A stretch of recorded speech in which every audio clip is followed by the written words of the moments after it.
안녕하세요. 한 주간 평안하셨습니까?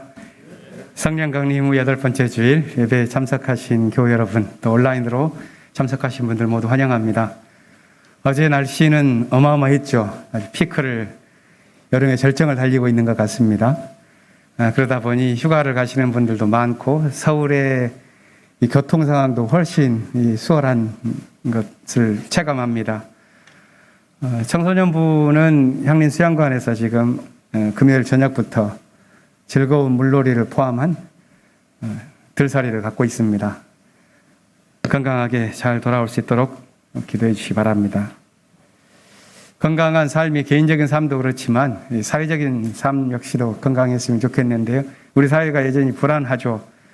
특별히 윤석열 대통령의 지지율이 30% 벽을 뚫고 더 곤두박질 치고 있어서 이것이 어찌 보면은 당연히 사회적인 불안이지만 길게 보면 이게 불안인지 아닌지는 정말 거꾸로일 수도 있겠습니다만 이제는 국내에서만 우려하는 것이 아니라 심지어 혈맹처럼 함께 추종하고 뒤따랐었던 미국마저도 이제는 걱정을 하고 있다는, 짐이 되고 있다는 그런 이야기를 들으면서 이 역사가 퇴보하지 않도록 관심을 갖고 또 우리가 함께 연대해야 할 그런 일들을 다시 한번 생각하게 됩니다.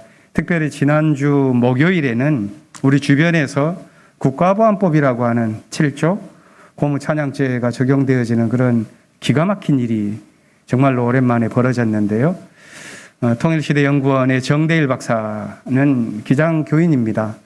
제가 향림교회 오기 전에 심의했었던 낙산교회도 평신도교회를 표방하면서 함께 모인 신앙공동체 대학로의 마로니에 공원 뒤편에 있는데요. 그 교회의 지금 운영위원장이기도 합니다. 그리고 기장 내에서 통일운동을 하는 평화공동체 운동본부의 집행위원회 위원으로서 참여하면서 활발하게 활동을 하는 분인데, 정부와 친화적인 연구기관 중에서 한국학중앙연구소라고 있어요. 거기에서 주체 사상을 박사학위 논문으로 썼었던 분으로서 매우 상식적인 그런 활동들을 해오는데, 이 정권에서는 그걸 국가보안법에 혐의를 걸어서 지금 압수수색을 감행했습니다. 저는 그걸 보면서 이 정권의 위기가 다른 것에서 있는 것이 아니라 역사적으로 앞으로 나아가야 하지 못하고 발목을 잡고 뒤로 퇴보해 나아가는 그런 국가정책에 대한 국민들의 우려와 염려가 있음에도 불구하고 그것을 생각하지 못하고 가는 그런 것이 지금 우리 시대의 좀 불안 요소이라는 것을 생각합니다. 우리가 일단 정대일 교우에 대한 관심과 기도를 교우들께도 부탁드리고요. 또 앞으로 대처해 나아갈 텐데 이게 개인의 문제만이 아니라 우리 사회 전반적인 문제와 관련되어 있는 문제이니 관심 가져주시기 바랍니다. 교회 안에서 우리가 광화문시대를 준비하면서 해나가는 여러 일들이 있습니다. 그 가운데 교회를 건축해 나아가는 일들이 조금 본격화되어 가고 있는 것을 들으셨을 겁니다. 그러니까 착공 예배를 드린 이후에 바로 우기가 되어서 좀 진척이 되지 못했었는데, 이게 지난주부터는 매우 빠르게 진척이 되면서 터전을 닫고 골조를 올리는 그런 일들을 이제 본격적으로 시작할 수 있게 되었습니다.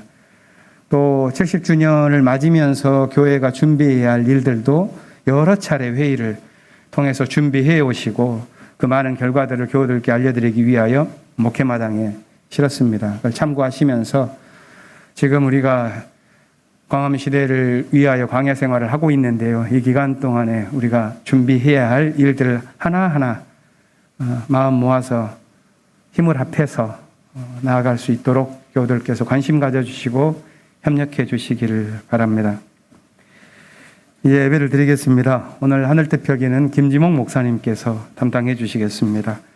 징소리에 맞추어서 하나님께서 우리 마음속에 당신의 생명의 말씀, 정의의 말씀, 평화의 말씀을 먼저 담아주셔서 예배를 드릴 수 있게 해주시기를 기원합니다.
만민들아, 이 말을 들어라.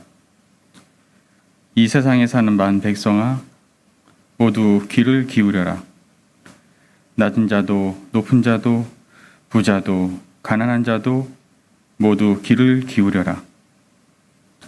내 입은 지혜를 말하고 내 마음은 명철을 생각한다. 내가 비유에 귀를 기울이고 수금을 타면서 내 수수께끼를 풀 것이다. 나를 비방하는 자들이 나를 에워싸는 그 재난의 날을 내가 어찌 두려워하리요. 자기의 재물을 의지하는 자들과 돈이 많음을 자랑하는 자들을 내가 어찌 두려워하리요. 아무리 대단한 부자라 하여도 사람은 자기의 생명을 속량하지 못하는 법. 하나님께 속전을 지불하고 생명을 속량할 사람은 아무도 없다. 생명을 속량하는 값은 값으로 매길 수 없이 비싼 것이어서 아무리 벌어도 마련할 수 없다.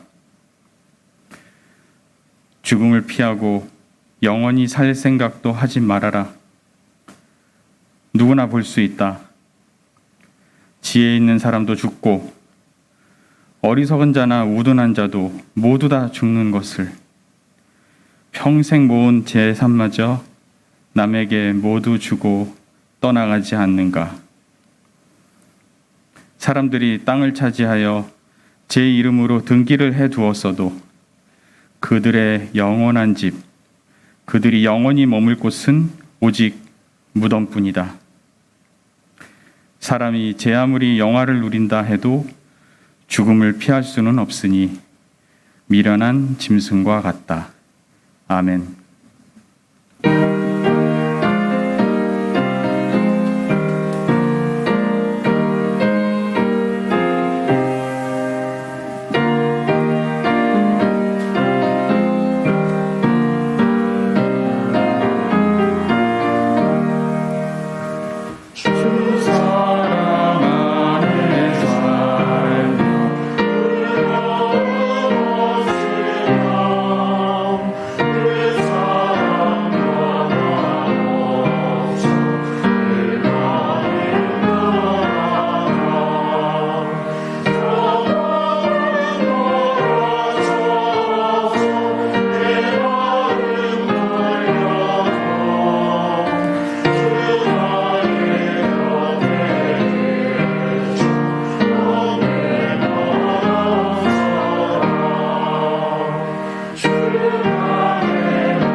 악한 마음 가지고서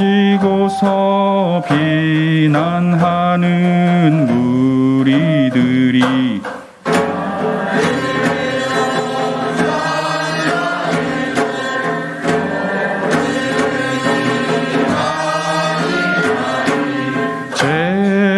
재물을 가지고선 사람 속량할 수 없고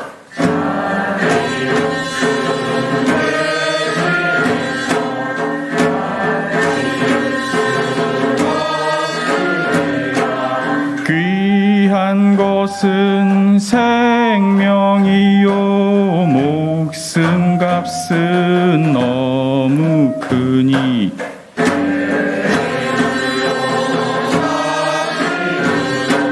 살 수는 없으리라.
생명의 하나님, 정의와 평화로 이끄소서. 사랑의 하나님, 기도합니다. 병상에 누워 계신 교우들 위하여 기도합니다. 얼른 자리를 털고 일어나 일상으로 돌아오시길 기도합니다. 우리 향린의 어르신들을 위하여 기도합니다. 몸과 마음의 강건함을 잘 유지하여 행복한 나날 되시길 기도합니다. 군 복무 중인 교우를 위하여 기도합니다. 사고 없이 어려움 없이 제대하여 학업으로 직장으로 복귀하길 기도합니다. 해외 체류 중인 교우를 위하여 기도합니다. 문화와 환경이 다른 곳에서 학업과 직장 생활을 잘 하시길 기도합니다. 각 부서장, 신도회장 등 재직을 위하여 기도합니다. 각기 맡겨진 사역을 잘 감당하여 좋은 교회의 길라잡이가 되시길 기도합니다. 향린의 꿈 어린이들을 위하여 기도합니다. 행복한 교회의 기억을 가득 담도록 기도합니다. 향린의 청춘들을 위하여 기도합니다. 그들의 꿈과 희망이 모두 이루어지도록 기도합니다.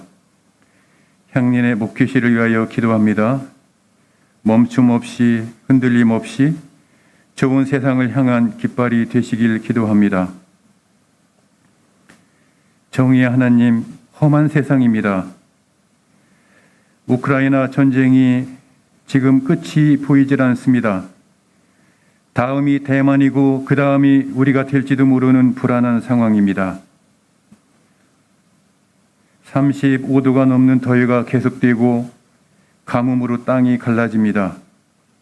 폭우로 인명재해가 속출하고 지진과 화산 폭발 등 이상기후가 지속되고 있습니다. 물가는 폭등하여 바깥에서 식사하는 게 두려울 정도로 실질 소득이 줄어들고 우리의 삶이 더욱 어려워지고 있습니다. 평화의 하나님, 무능한 리더가 걱정입니다. 각자 도생하라고 합니다. 전 정부의 방역을 정치 방역이라고 하며 이른바 과학 방역을 부르짖더니 알고 보니 각자 도생이었습니다. 57% 국민이 전 정부 방역이 다 더 잘했다고 합니다. 경제와 민생에는 관심이 없고 선거 때와는 달리 또 특별한 대책이 없다고 합니다. 지지율이 이제 28%, 특히 30, 40대는 17%입니다. 미국에서 무능한 리더가 바이든의 골칫거리가 된다고 보도가 나오고 있습니다. 사랑의 하나님, 좋은 사이가 되게 하옵소서. 오래 참고 친절하며 시기하지 아니하고 자랑하지 아니하며 우쭐대지 아니하며 무례히 행동하지 아니하며 쉽게 성내지 아니하며 모든 것을 참으며 모든 것을 견디는 우리가 되게 하옵소서. 정의의 하나님, 좋은 교회가 되게 하옵소서. 험한 세상 무능한 리더로 구석구석 당장 우리의 손길이 시급하지 않은 곳이 없습니다. 우리의 역량을 키우게 하옵소서. 우리 모두 아주 가까운 사이가 되게 하시어 서로 이해하고 격려하는 우리가 되게 하옵소서.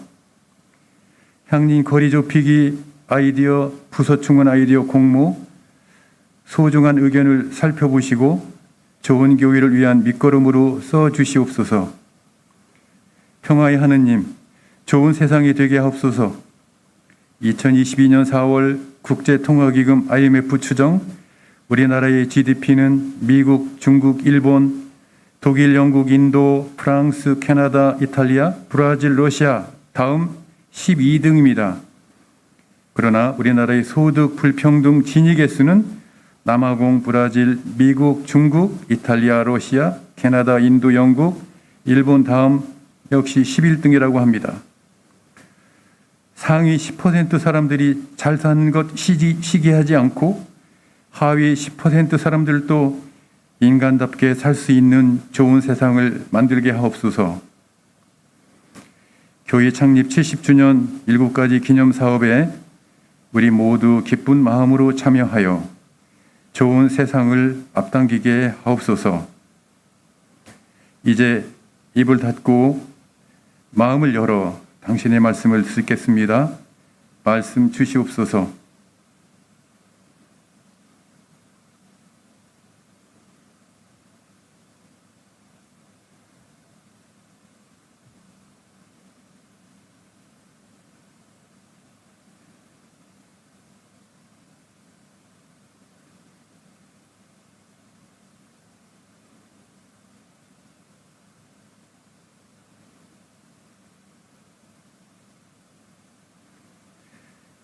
좋은 사이, 좋은 교회, 좋은 세상을 꿈꾸며 우리 주 예수 그리스도의 이름으로 기도합니다. 아멘.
오늘의 하늘 말씀은 제1성서의 호세아서와 제2성서의 골로새서입니다.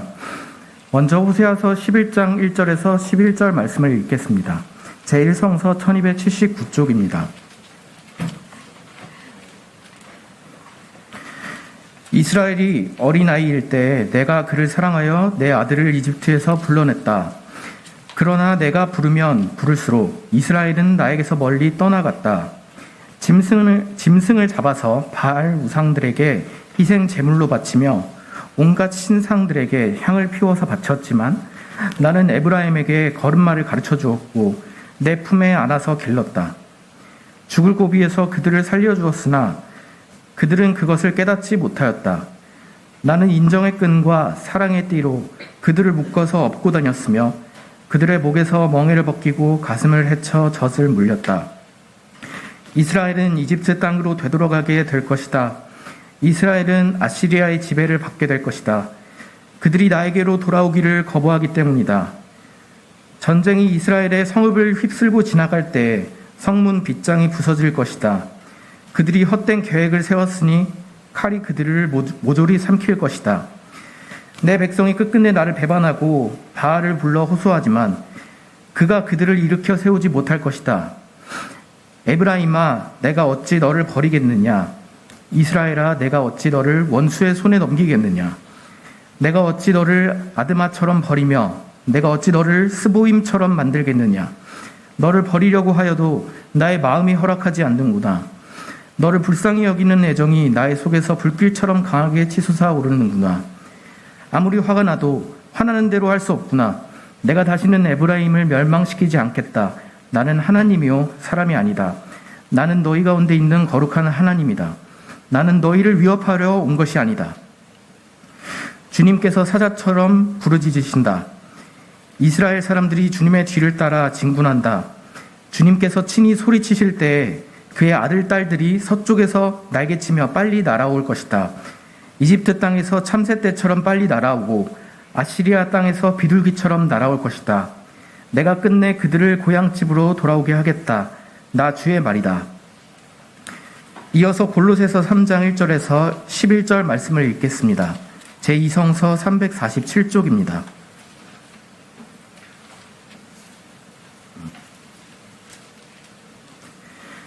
그러므로 여러분이 그리스도와 함께 살려주심을 받았으면 위에 있는 것들을 추구하십시오. 거기에는 그리스도께서 하나님의 오른쪽에 앉아 계십니다. 여러분은 땅에 있는 것들을 생각하지 말고 위에 있는 것들을 생각하십시오. 여러분은 이미 죽었고 여러분의 생명은 그리스도와 함께 하나님 안에 감추어져 있습니다. 여러분의 생명이신 그리스도께서 나타나실 때 여러분도 그분과 함께 영광에 쌓여 나타날 것입니다. 그러므로 땅에 속한 지체의 일들, 곧 음행과 더러움과 정욕과 악한 욕망과 탐욕을 죽이십시오. 탐욕은 우상 숭배입니다. 이런 것들 때문에 순종하지 않는 자들에게 하나님의 진노가 내립니다.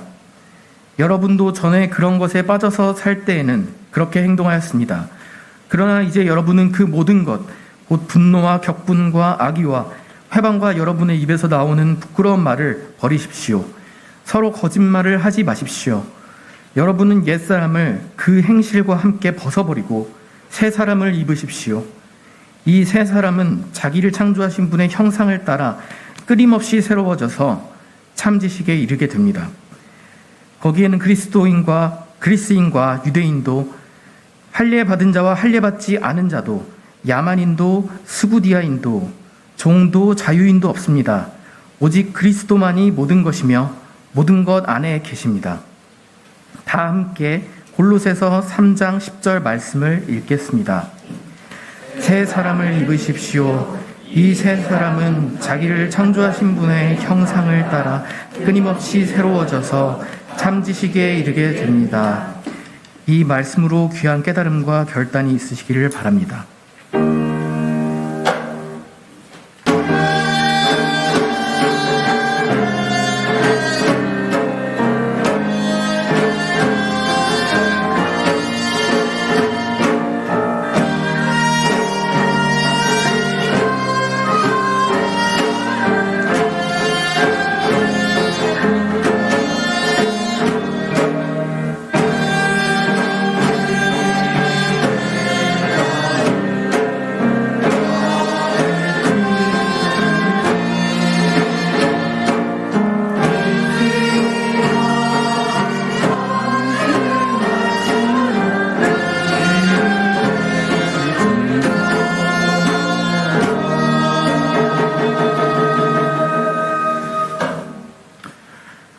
오늘의 복음서 말씀은 누가복음서 12장 13절로 21절까지의 말씀입니다.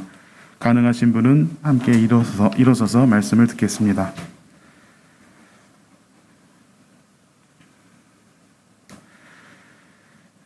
무리 가운데서 어떤 사람이 예수께 말하였다. 선생님, 내 형제에게 명해서 유산을 나와 나누라고 해 주십시오. 예수께서 그에게 말씀하셨다. 이 사람아, 누가 나를 너희의 재판관이나 분배인으로 세웠느냐? 그리고 사람들에게 말씀하셨다. 너희는 조심하여 온갖 탐욕을 멀리하여라. 재산이 차고 넘치더라도 사람의 생명은 거기에 달려있지 않다. 그리고 그들에게 비유를 하나 말씀하셨다. 어떤 부자가 밭에서 많은 소출을 거두었다. 그래서 그는 속으로 내 소출을 쌓아둘 곳이 없으니 어떻게 할까 하고 궁리하였다. 그는 혼자 말하였다. 이렇게 해야겠다. 내 곳간을 헐고서 더 크게 짓고 내 곡식과 물건들을 다 거기에다가 쌓아두겠다. 그리고 내 영혼에게 말하겠다. 영혼아, 여러 해 동안 쓸 많은 물건을 쌓아두었으니 너는 마음 놓고 먹고 마시고 즐겨라. 그러나 하나님께서 말씀하셨다. 어리석은 사람아, 오늘 밤에 내 영혼을 내게서 도로 찾을 것이다. 그러면 내가 장만한 것들이 누구의 것이 되겠느냐? 자기를 위해서는 재물을 쌓아두면서도 하나님께 대하여는 부유하지 못한 사람은 이와 같다. 이는 주님의 말씀입니다.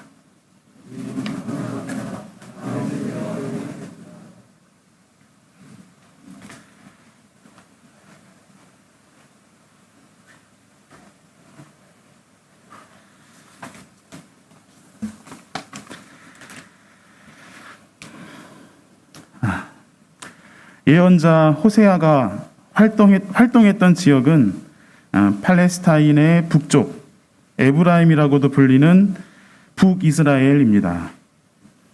시기적으로는 주전 8세기경입니다. 이 시기의 초기, 여로보암 2세 때 북이스라엘은 꽤 번영을 누립니다. 그러나 북이스라엘은 이내 북쪽의 신흥 강국 아시리아에 의해 패망하게 됩니다. 9세기 중엽부터 메소포타미아 지역에서 무섭게 발흥한 아시리아는 유프라테스를 건너 북아시리아의 여러 왕국들을 평정하고 서쪽 팔레스타인으로 넘어와 남하하여 북이스라엘, 이집트, 남유다 왕국을 차례로 함락시키며 제국으로 등극하였습니다. 전리품과 노예 그리고 조공이 집중됨으로써 하나의 제국이 융성하던 폭력과 파멸의 국제 정세가 호세아 예언의 큰 배경이 됩니다. 패망한 북이스라엘 내부 정치는 반란과 왕위 찬탈로 혼돈에 휩싸였습니다. 친이집트니 친아시리아니 하는 파당 간의 살육으로 얼룩지고 외세에 충직한 봉신이 되려고 서로 안간힘을 다하였습니다. 불의한 권력에 눈이 멀어버린 북이스라엘을 향하여 호세아는 진노하시는 하나님의 말씀을 예언합니다. 오 에브라임아, 너는 지금 바람을 피우고 있다. 이스라엘은 몸을 더럽히고 있다 하며 개탄하고 있습니다.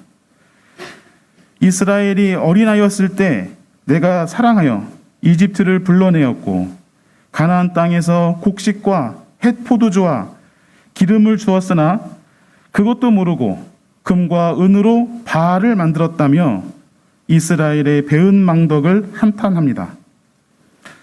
하나님의 의로 말미암은 공생과 평화를 저버리고 강대국의 힘의 논리에 젖어서 탐욕의 눈이 멀어버린 시대에 대한 비판입니다. 바알은 땅의 신입니다. 바알은 땅을 기름지게 하는 신인데 탐욕스러운 권력자에게 매력적인 신입니다. 자기의 탐욕을 풍요롭게 해줄 수 있는 신이기 때문에 그렇습니다. 아시리아가 북이스라엘의 숭배를 강요한 신은 제국의 힘을 정당화하는 바알이었습니다. 예언자는 바알 숭배 속에 감춰진 탐욕과 폭력을 직시하고 비판합니다. 아시리아의 바알 신을 숭배하면서 탐욕과 폭력을 정당화시키는 제국의 질서를 거절한 것입니다.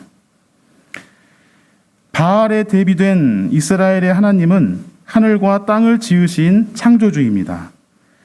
창조주는 모든 피조물을 사랑하는 신, 그리고 모든 피조물에 대하여 책임을 가진 신입니다. 정의의 질서와 공평한 사랑과 흔들림 없는 신실함을 인간에게 가르치는 신입니다. 창조주는 권력자의 탐욕을 채울 수 없는 신입니다. 인간 중심주의를 반성케 하고 정의와 사랑과 신실함으로 인간을 변화시키는 신이기 때문입니다. 이스라엘은 창조주 야훼 하나님의 정의와 사랑과 신실함으로 말미암아 이집트 노예의 삶에서 해방되었고 자유인이 되었습니다. 자기의 포도나무 아래에서 일상의 삶을 기뻐하며 노래할 수 있는 평화를 얻었습니다. 예언자가 북이스라엘을 향하여 바람을 피운다고 한 것은 이스라엘이 자신의 근원이 되는 하나님의 정의와 사랑과 신실함을 저버리고 이제 자기 탐욕을 살찌우는 바알을 숭배하는 자가 되었음을 지적하는 것입니다.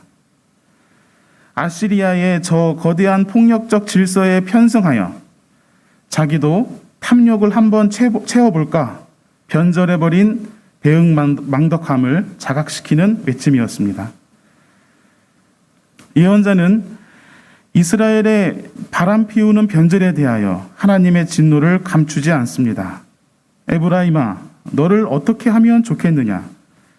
유다야, 너를 어떻게 하면 좋겠느냐? 너희 사랑은 아침 안개 같구나. 덧없이 사라지는 이슬 같구나. 그래서 나는 예언자들을 시켜 너희를 찍어 쓰러뜨리고 내 입에서 나오는 말로 너희를 죽이리라.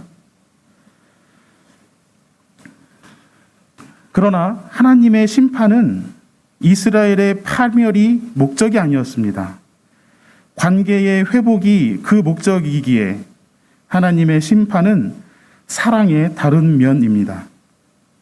바람을 피우며 변절한 이스라엘이 돌아오기를 기다리는 하나님의 인내심, 그것은 사랑의 기다림입니다. 기다림이 힘겹지만 이스라엘을 향한 사랑을 결코 포기할 수 없다는 하나님의 절절한 열정, 그 파토스가 하나님의 본심이었습니다.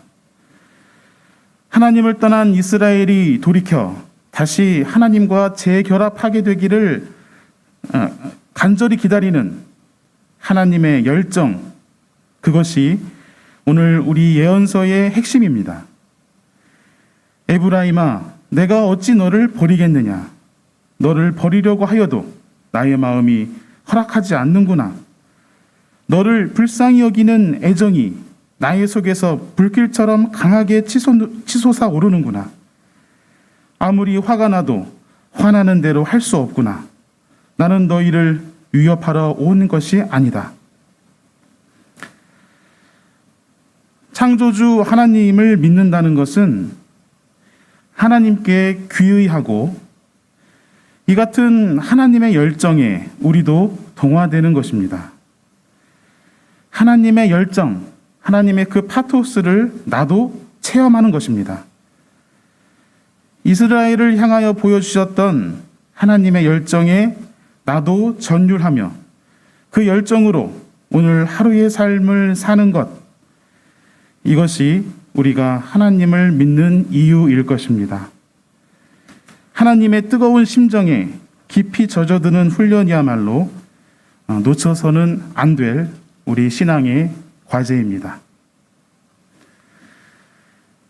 하나님의 열정, 그 심정으로 들어가면 돌이킴, 곧 회개의 과정을 겪게 됩니다. 탐욕에서 정의와 사랑과 신실함으로 돌이키는 것. 바알 숭배의 이데올로기에서 창조주를 향한 진실한 신앙으로 돌이키는 것.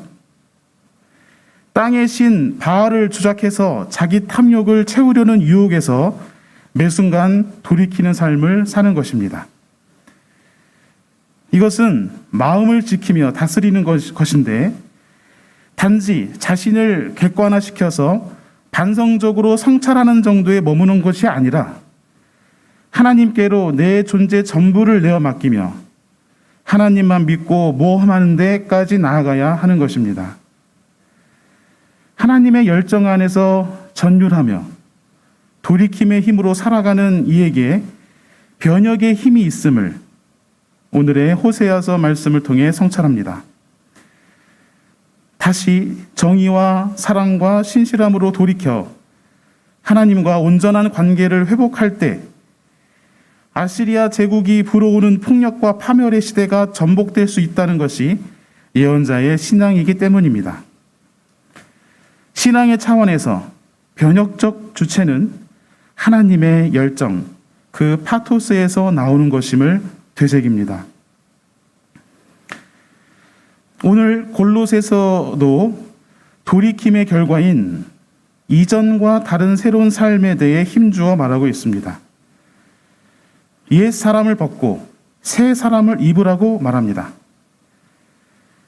골로새서 기자는 옷을 벗고 입는다는 동사로 존재의 변화를 묘사했습니다.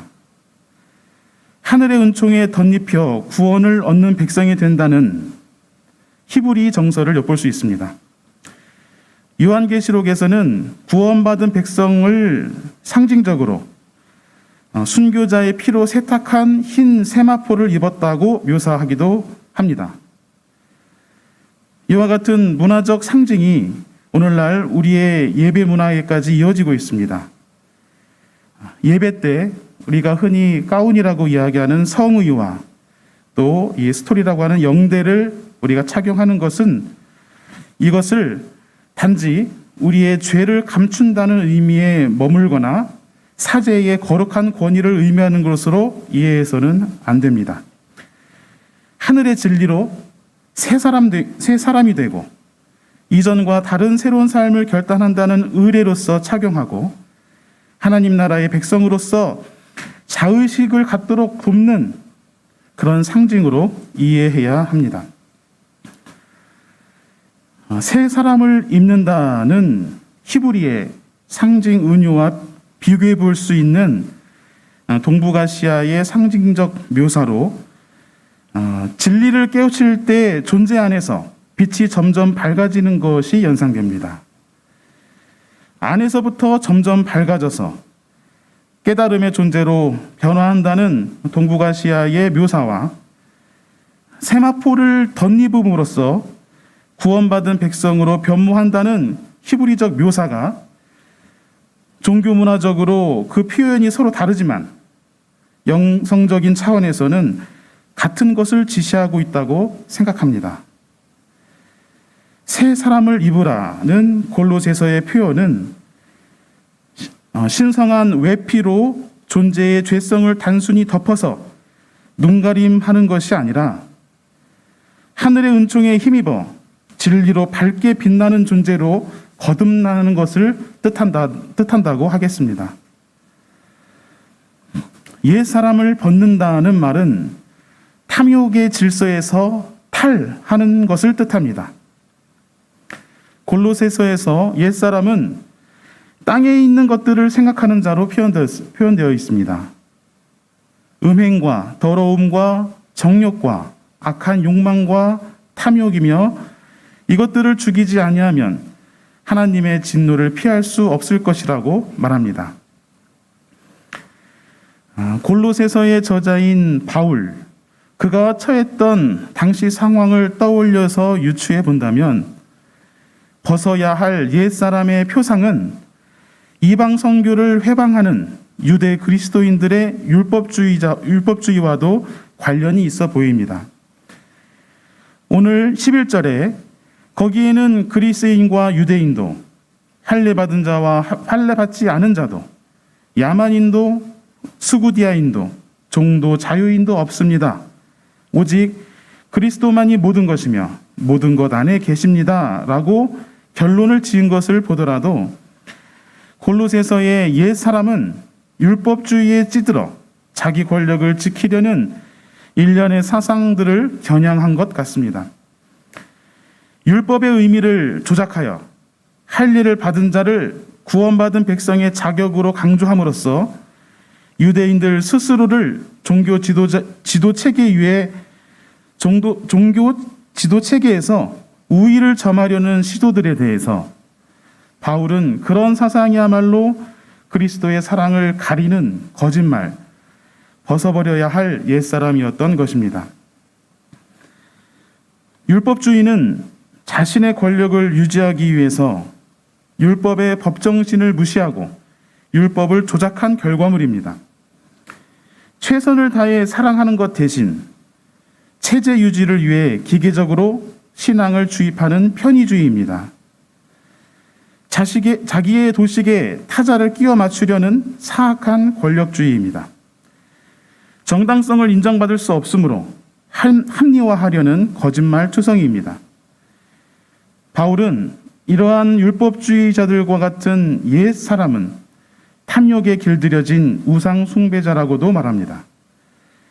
자신의 지배체제로 공동체를 재편하려는 음모를 괴책하고 있기 때문일 것입니다. 그러한 행실에서 벗어나는 것이 바로 옛사람을 벗는 것입니다. 반면 새 사람을 입는 것은 자기를 창조하신 분의 형상을 향하여 끊임없이 새로워지는 것이라고 말합니다. 하나님의 형상을 닮으려고 하루하루 새로 태어나려는 노력입니다. 옛사람 율법주의자는 율법을 조작하여 자기 탐욕을 채우는, 즉 땅의 신 바알을 좇는 자라면, 새 사람은 정의와 사랑으로 신실하신 하나님의 모습을 닮으려고 하루하루 하나님의 열정에 전율하는 사람일 것입니다. 새 사람은 자신 안에 깃든 그리스도의 사랑의 빛에 손을 모아 집중하며 그 빛을 더욱 밝히기 위해 끊임없이 새로워지는 사람입니다. 중요한 것은 끊임없이에 있습니다. 끊이지 않도록 탈향의 의식을 멈추지 않아야 합니다. 의식하기를 그치면 이내 율법주의로 고착되고 말 것이기 때문입니다. 쉬지 말고 기도해야 하는 이유가 여기에도 있는 것 같습니다. 고난당하는 이들의 현장을 부지런히 찾아 나서야 하는 까닭도 이와 연관 지을 수 있습니다. 고난과 아픔이 있는 현장은 하나님이 계신 곳입니다. 고통받는 백성과 함께 하시겠다고 약속하셨기 때문에 그곳에 하나님이 계십니다. 현장에서 새어나오는 하나님의 음성을 듣고 또 응답하는 우리의 고백은 그 자체로 순수한 기도이며 우리를 새로워지게 합니다. 끊임없이 고난의 현장을 찾는 것은 새 사람 되기를 지향하는 것입니다. 뜨거운 8월이지만 그보다 더 열정적인 하나님의 파토스가 우리에게 있기를 바랍니다. 새 사람을 입기 위하여 의식하기를 그치지 않는 것은 매우 중요한 훈련인 것 같습니다. 의식하기를 지속할 때 그곳에서 의미가 생성되기 때문일 것입니다. 관상 기도가 우리 신앙에서 유의미한 것도 이 때문이지 않을까 합니다. 일상에 쫓겨 사는 날이 참 많습니다. 차분히 의식을 지속할 수 있는 기도의 시간을 다짐하게 됩니다. 하나님의 파토스 안에서 돌이키는 삶을 살고 끊임없이 새로워지는 삶을 결단하는 것은 원심적으로 하나님 나라를 실현하는 것입니다. 아시리아 제국과 바알 숭배가 심판을 받고 창조주 하나님의 정의와 사랑과 신실함이 온 세상에 실현되게 하는 것입니다. 다른 한편으로 돌이켜서 끊임없이 새로워지도록 애쓰는 것은 구심적으로는 내 안에 존재하는 탐욕을 지워내는 마음 수련입니다. 바알 숭배는 아시리아의 제국적 탐욕을 채우는 수단이었고 율법주의라는 권력 이데올로기 또한 탐욕의 결과였습니다. 골로새서는 우상을 숭배하게 하는 탐욕을 죽여야 새 사람을 입을 수 있다고 말합니다. 오늘 누가복음에서 예수께서도 탐욕을 경계하라고 말씀하십니다. 어떤 사람이 예수께 와서 하소연합니다. 부모의 유산을 독식하려는 형제에게 한마디 해달라고 요청합니다. 이에 대해 예수님께서는 그런 판결을 내릴 재판관이 아니라며 거절하십니다. 당시에 권위를 인정받는 랍비는 재판관 역할을 감당했습니다. 크고 작은 재판을 관장하는 랍비는 그만큼 존경을 받는 사람이었고 그 권위에 힘입어서 판결을 내렸습니다. 그래서 어떤 사람이 예수께 유산 분배의 공정한 판결을 부탁한 것은 그만큼 예수의 권위가 인정받았다는 것을 의미하기도 하고 한편으로 그 어떤 사람이 그런 판결을 요청한 것은 예수님을 향한 존경의 표시였습니다. 그런데 예수님께서는 그 존경과 권위를 취하지 않고 재판에 응하지 않으셨습니다. 그보다 더 중요한 것을 가르쳐주기 위함이었습니다. 너희는 조심하여 온갖 탐욕을 멀리하여라. 재산이 차고 넘치더라도 사람의 생명은 거기에 달려있지 않다는 가르침이었습니다. 인간적으로 보면 그런 흔한 가르침보다 권위를 인정받고 더 큰 존경을 받을 수 있도록 유산 분배의 판결을 내려주는 것이 더 이롭지 않았을까 생각되지만 예수께서는 한 가지 비유를 더 들면서까지 그 가르침의 무게추를 얹었습니다. 탐욕이 가시화된 재물이 있습니다. 그야말로 탐욕스럽게 재물을 취한 경우입니다. 예수께서는 재물에 눈을 멀게 하는 그런 탐욕을 버리고 사람의 생명을 살리는 하나님에 대하여 부자가 되라고 가르칩니다. 재물과 탐욕 그리고 생명과 하나님이 대비를 이룹니다. 시간적인 관점에서 재물과 탐욕은 현생에 머물러 있지만 생명과 하나님은 영원합니다. 재물과 탐욕은 육적인 차원에 천착하지만 생명과 하나님은 영적인 차원을 지향합니다. 영원하고 영적인 차원을 선택하라는 것, 탐욕으로 인생을 허비하지 말고 생명의 본래 목적에 충실한 삶을 살라는 교훈으로 들립니다. 탐욕은 소중한 인생을 수단으로 삼고 재물을 남깁니다. 세상에 그렇게 재물을 남기고 떠나버리는 것만큼 무용한 것이 없는데 소중한 생명을 허비하는 것이야말로 어리석은 것이라고 비유를 들어 한 번 더 말씀하십니다. 그러나 생명 자체를 목적으로 삼고 행복한 삶을 추구하는 자가 지혜로운 사람이며 또 하나님께 대하여 부요한 사람입니다. 비유에 등장한 어리석은 부자와 같이 재물을 목적으로 생명을 수단으로 삼는 어리석은 관점으로는 재산 분배 판결을 요청했던 그의 문제가 온전히 해결될 수 없을 것입니다. 하나님에 대하여 부유한 지혜를 얻는다면 재산 분배의 문제도 스스로 해결할 수 있을 것입니다. 그 지혜를 얻도록 예수님은 탐욕을 멀리하라고 가르치셨습니다. 그렇다면 예수님은 재산 분배에 관하여 판결을 깊이 하신 것이 아니라 가장 좋은 판결을 내려주신 것 같습니다. 오늘 우리에게 주신 4개의 성서 본문은 탐욕에서 돌이켜 생명을 추구하는 새 사람이 되도록 가르치고 있습니다. 이 교훈은 오늘날 생태정의 실현으로 창조 세계를 회복하는 선교에 꼭 필요한 가르침입니다. 개발의 논리는 재물의 논리입니다. 인류의 그 어리석음이 피조 세계를 파괴해 온 것을 당장 시급하게 돌이켜야 할 때입니다. 지구별의 온 생명이 사라진다면 인류의 발전과 지식의 축적이 무슨 소용이 있겠습니까? 돌이킴으로써 하나님에 대하여 부요한 지혜가 우리에게 필요합니다. 돌이킴으로써 하루하루 끊임없이 새로워지는 경험을 서로 나누고 그렇게 하나님의 나라를 앞당기는 우리 공동체가 되기를 기도합니다. 잠시 침묵합시다.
사랑과 평화의 주님, 36.1도의 폭염 속에서 30도가 웃도는 열대야 속에서 지친 몸과 마음을 겨우 추스려 당신을 묵상합니다. 연일 쏟아지는 기후를 비롯한 갖가지 위기에 관한 소식들이 습기 찬 공기처럼 가득한 처지에서 흙탕물 같은 마음을 가라앉히며 당신이 주신 고난의 뜻을 음미합니다.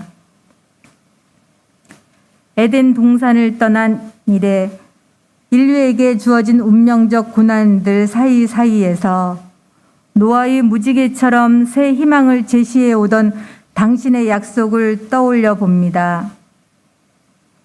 해서 무엇보다도 인간의 육신으로 오셨으나 완전한 사랑으로 인간적 한계에서 오는 모든 죄를 용서와 사랑으로 거듭나게 하신 주님의 죽음의 의미를 고온과 다습한 우리의 영혼에 한 줄기 시원한 바람처럼 감지해 봅니다. 사랑과 평화의 주님, 한순간도 벗어날 수 없이 온 세상에 가득 찬 것 같은 덥고 축축한 환경 속에서 신영복 선생이 말한 여름 감옥의 형벌을 생각합니다. 옆 사람들이 살아있다는 증거로 가진 36.5도의 열기가 나에게는 지옥으로 다가오는 그 여름 감옥 말입니다. 지금 여러분들의 몸과 마음이 축 늘어지다 못해 곰팡이가 슬어있는 것 같이 느껴지는 것은 비단 한여름의 폭염 때문만이 아닐지도 모릅니다. 다시 신영복 선생의 여름 감옥에 대한 그의 깨달음을 되새깁니다. 자기의 가장 가까운 사람을 향하여 키우는 부당한 증오는 비단 여름 잠자리에만 고유한 것이 아니라 없이 사는 사람들의 생활 도처에서 발견됩니다. 사랑과 평화의 하나님, 고온과 다습 속에서 우리가 서로에게 향한 남탓, 짜증들이 우리 향행 공동체 교우들 스스로가 여름 감옥에 갇혀서 자기의 가장 가까운 사람들을 향해서 부당한 증오를 키우는 것은 아닌지 성찰하고 회개할 수 있도록 촉구하여 주시기 바랍니다. 우리가 서로 같음을 발견함으로써 하나가 되고 다름을 받아들임으로써 성장하는 성숙의 공동체로 나아갈 수 있도록 인도하여 주십시오. 다시 신영복 선생님의 편지입니다. 이를 두고 성급한 사람들은 없는 사람들의 도덕성의 문제로 받아들여 그 인성을 탓하려 들지도 모릅니다. 그러나 우리는 알고 있습니다. 오늘 내일 온다 하던 비 한 줄금 내리고 나면 노염도 더는 버티지 못할 줄 알고 있으며 머지않아 조속의 출향은 우리들끼리 서로 키워왔던 불행한 증오를 서서히 거두어가고 그 상처의 자리에서 이웃들의 따뜻한 가슴을 깨닫게 해줄 것임을 알고 있습니다. 그리고 추수처럼 정갈하고 냉철한 인식을 일깨워줄 것임을 또한 알고 있습니다. 그러고 보니 조금 있으면 입추이고 얼마 안 있으면 또 크리스마스가 올 것입니다. 사랑으로 인도하시고 평화로 설계하시는 우리 주 예수 그리스도의 이름으로 기도하였습니다. 아멘.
세상을 사랑하시는 하나님의 열정을 우리 신앙의 가슴에 심읍시다. 하나님의 파토스에 의식하기를 끊이지 않게 하여 하나님의 사랑과 열정의 싹을 틔우고 새 사람 되어 공동체의 선교로 함께 합시다. 돌이킴으로써 끊임없이 새로워져서 세상의 탐욕을 이기는 하나님 나라를 위해 헌신하는 아름다운 향린 공동체 되기를 주 성령의 역사와 은총을 간절히 빌며 함께 공동 축도를 나눕시다. 주 예수 그리스도의 은총과 하나님의 사랑과 성령께서 이루어주시는 친교가 우리 가운데 영원토록 함께 있기를 주님의 이름으로 축원합니다. 아멘.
예, 성령 강림 후 8번째 주일에 예배에 참석하신 모든 분들 주님의 이름으로 환영합니다. 공동 관심사 나눔을 하기에 앞서서 오늘 교회를 방문하신 두 분을 일단 먼저 소개를 하겠습니다. 분당에서 오신 이소민님, 예, 잠깐 일어나시겠어요? 예, 환영합니다. 교회 순방 중이시라고 합니다. 그리고 광진구에서 오신 조요한님, 옆에 계시네요. 예, 환영합니다. 예, 마찬가지로 순방 중이시라고 합니다. 그리고 얼마 전에 슬픔을 당하신 섬동향립교회 유일한 권사님하고 아드님 조남원 씨와 이슬님께서 오늘 또 오셨습니다. 잠깐 일어나시겠습니까? 예, 반갑습니다. 예, 그리고 위로가 함께 하시기를 빕니다. 오늘 5층에 마련된 공동 식사는 신상건 주소녀 집사님 가정에서 제공을 합니다. 작년에 코로나 한가운데 남옥순 권사님께서 돌아가시고 했는데 딱 1년 됐습니다. 그래서 일주기를 맞이하여서 교우들과 함께 나누지 못한 식사를 오늘 대접을 하시겠다라고 하셔서 오늘 준비를 하셨으니까 한 분도 빠짐없이 올라가서 식사를 함께 나누도록 하겠습니다. 그 다음 향림교회 직원 인사 시행세칙이 지난주에 목회 운영위원회에서 의결이 되어서 시행이 됐습니다. 그래서 그 내용은 홈페이지에 자료실에 있으니까 참고하여 주시기 바랍니다. 오늘 하늘뜻 표기 제목과 같이 끊임없이 새로워지는 향린입니다. 향린 70주년 기념사업 중에 세대잇기 초동 모임이 오늘 잠시 후 12시 30분에 4층 여기 옆에 있는 회의실에서 있습니다. 70주년 기념사업 관련된 부분은 뒤에 목회마당에 각각의 그 7가지 사업들이 소개되어 있으니까 예, 관심을 가져주시면 고맙겠습니다. 물론 관심뿐만 아니라 예, 참여도 환영합니다. 그리고 이따가 1시에 5층에서 권사에 있고요. 그리고 1시 반에는 5층 회의실 2 30분 간격으로 있네요. 권사회가 금방 끝나나 봅니다. 그래서 세교 강좌 2번째 향린의 전통에 대한 게 진행이 될 예정입니다. 그리고 예양이 수련회 2박 3일 갔다 와서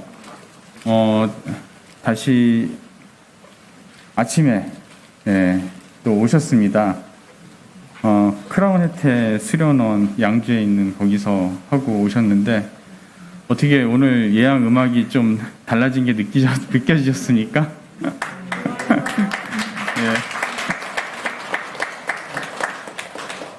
예, 리프레시가 되셨으리라 믿습니다.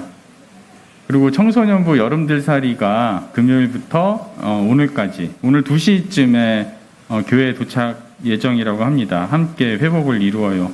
오래간만에 들살이 진행을 했다고 하고 지난번에 그 광고 제가 지난주에 했지 않습니까? 그래서 많은 분들의 그 성원이 답지해서 정말 고맙다라는 인사를 제가 대신 전해드립니다. 그리고 한국교회 한반도 종전선언 서명 지난주부터 받고 있는데요. 이거야말로 이제 하나님의 정의가 이 땅에 실현되는 하나의 하나님 나라가 이루어지는 징표가 아닐까라는 어떤 생각을 하고 있는데 거기에 대한 믿음과 의지를 담아서 하는 서명에 적극적으로 참여를 부탁드리겠습니다. 지난주에는 한 43명 정도가 참여하셨다고 하는데 좀 부족하죠? 오늘도 이제 서명이 이루어지고 계속 이어지고 있습니다. 관심 가져주시고 구글 문서를 통해서도 가능하니까 적극적인 참여 부탁드리겠습니다. 그 다음에 향림교회 거리 좁히기 부서 충원 아이디어 공모. 제가 계속 광고 시간마다 강조를 했는데 아직은 홈페이지 상에는 올라온 게 저조한 것 같습니다. 오늘까지입니다. 오늘까지 재직회장 신상건 집사님 또는 이소영 집사님 아니면 교우부장이신 함용호 집사님께도 접수가 가능하니까 부탁을 드리겠습니다. 여기 주보에는 안내가 누락이 되어 있는데 다음 주에 8월 재직회가 있습니다. 8월 7일에서 이렇게 수집된 취합된 아이디어를 재직회 정식 안건으로 상정하여서 논의할 예정이라고 합니다. 그래서 다음 주 재직회 때 논의가 될 거기 때문에 그 전에 오늘까지니까 좀 많은 참여 부탁드리겠습니다. 그리고 들녘 농산물 판매 계속되고 있습니다. 이옥희 권사님께 문의 부탁드립니다. 다음으로 교우 소식 넘어가서요. 박은섭 교우가 내일 군입대를 할 예정입니다. 우리 교회 그 사무관사를 보시는 김숙희 집사님의 둘째 아들이신데요. 그래서 오늘 김숙희 집사님께서 여기 앞에서 얼굴을 보지 못했을 겁니다. 아들 군입대 문제 때문에 당연히 좀 바쁘시겠죠. 그렇게 아시면 되겠습니다. 그리고 8월 6일 토요일 10시에 그 교육부 교육자 워크숍이 내자동 사무실에서 있습니다. 그리고 다음 주 일정 중에 오후 2시에 여기 4층에서 평화 강좌가 있습니다. 그 중미 신냉전과 한반도라는 주제로 선교부가 주관을 하는 강좌인데요. 여기 오늘 예배에도 참석하셨지만 강정구 교우께서 강사로 나서 주시겠습니다. 우리가락 얼수 모임이 매주 일요일 오후 6시에 대학로의 마루체에서 있다는 거 기억해 주시기 바랍니다. 그리고 선교부 신학공부 모임이 온라인 통해서 계속 격주로 월요일 오후 8시에 있는데요. 예수는 없다가 벌써 끝났다고 합니다. 아쉽게도. 금방 끝나네요. 한 권. 예. 열정적으로 하시나 봅니다. 8월부터는 안병우 선생님의 민중신학 이야기를 가지고 새롭게 시작한다고 합니다. 이 정도 속도면은 8월을 한 달이면 충분히 또 민중신학 이야기 끝나지 않을까 싶습니다. 예. 그 이후 일정과 관련해서는 세교 강좌 8월 21일까지 계속되고요. 그 다음에 8월 10일 수요일 요번에 그 거리 기도회가 있는 날입니다. 그래서 광화문에서 수요 평화 거리 기도회가 8월 10일 7시 30분에 있다라는 점 기억해 주시기 바랍니다. 그리고 끊임없이 발생하는 우리 주변의 고난의 현장을 찾아가는 어떤 이웃들의 현장을 찾아가는 에큐메니칼 소식을 전해드리겠습니다. 을지 오비베어를 되찾기 위한 현장 기도에 계속 매주 수요일 오후 8시에 있다라는 점 기억해 주시고 참여 부탁드리겠습니다. 그리고 명동 재개발 2지구 세입자 대책위와 함께하는 기도회가 이번에는 대부흥회로 좀 규모를 키워서 열리는 것으로 8월 4일 목요일 저녁 7시 30분에 중구청 앞으로 간다고 합니다. 명동성당 앞이 아닙니다. 중구청 앞에서 대부흥회로 모인다라는 점 기억해 주시기 바랍니다. 그리고 아까 담임 목사님께서 예배 처음에 말씀하셨던 것처럼 정대일 박사 압수수색 규탄 및 그 국가보안법 제7조 폐지를 위한 기도회가 8월 5일 금요일 12시 낮 12시입니다. 서울지방경찰청 앞에서 있습니다. 그리고 8월 14일 일요일 오후 3시에는요. 2022년 세계교회와 함께하는 한반도 평화통일 공동주일 연합예배가 있습니다. 100주년 기념관 그레이스 홀에서 NCCK와 CBS 주관으로 있다라는 점. 그리고 서울노예 성서학당이 온오프라인으로 병행돼서 8월 3일 오후 7시 30분에 한일교회에서 있다라는 점 기억해 주시기 바랍니다. 역사적 예수와 바울의 도전이라는 주제로 이제 시리즈로 진행이 될 텐데요. 이번 수요일에는 왜 역사적 예수와 바울인가라는 제목입니다. 강사는 아시는 분도 계시겠지만 과거에 향림교회 부목사하셨던 제1교회의 정원지 목사님이십니다. 그리고 몽골 나무식기가 계속 지금 이제 300그루 목표인데 현재 173그루 달성을 했다고 합니다. 아직 갈 길이 조금 더 남아 있네요. 좀 더 그 참여 부탁드리고요. 이상으로 공동관심사 나눔을 마치겠습니다. 제가 지난 5주간 너무 처음이라서 좀 사회를 서투르게 봤던 점, 버벅였던 점들에 대해서 여러분들 많이 양해 부탁드리고요. 앞으로 더욱 잘하고 하도록 노력하겠습니다. 감사합니다. 향림교회 생활실천다짐 읽으면서 예배를 마치도록 하겠습니다. 우리는 하나님의 뜻이라 믿으며 어린이 청소년들과 한국교회의 미래를 위해 교회 교육이 매우 중요함을 인식하고 교육 재정했고 교사봉사, 학부모 활동 등을 통해 교회 교육을 지원한다. 평화 인사 나누시고 안녕히 돌아가십시오.